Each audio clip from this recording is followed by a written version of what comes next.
नमस्कार, राधे राधे।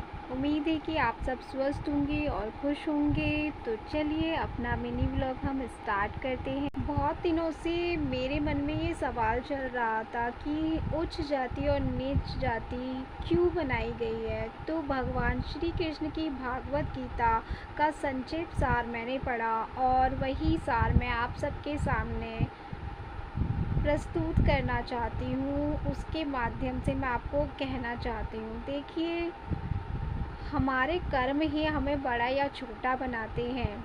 अगर आप अच्छे अच्छे कर्म करेंगे तो आप ब्राह्मण श्रेणी में आएंगे, और अगर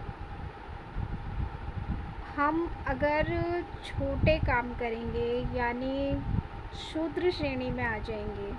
तो जो व्यक्ति अपने कर्मों के हिसाब से ही हमें ब्राह्मण, क्षत्रिय, वैश्य और शूद्र में रखा गया है। तो भगवान ने कहा है कि अगर व्यक्ति शूद्र जाति में भी है ना, वो यदि बड़े कार्य करता है तो वह शूद्र नहीं है, वह ब्राह्मण श्रेणी में ही आएगा।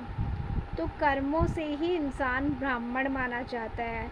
तो हमारे कर्मों को ही हमें फर्स्ट श्रेणी में कृष्ण भगवान जी ने रखा है, और प्रथम श्रेणी में हमारे कर्म ही आते हैं। तो इसलिए हमें अपने कर्मों को सही रखना चाहिए, और अपने कर्म जितना हो सके, संभव हो सके, हमें अपने कर्म अच्छे करने चाहिए। तो भगवान श्री कृष्ण ने हमें कर्म प्रधानता ही सिखाई है, और कर्मों का ही फल उन्होंने तय किया है कि जैसा हम कर्म करेंगे हमें वैसा ही फल मिलेगा।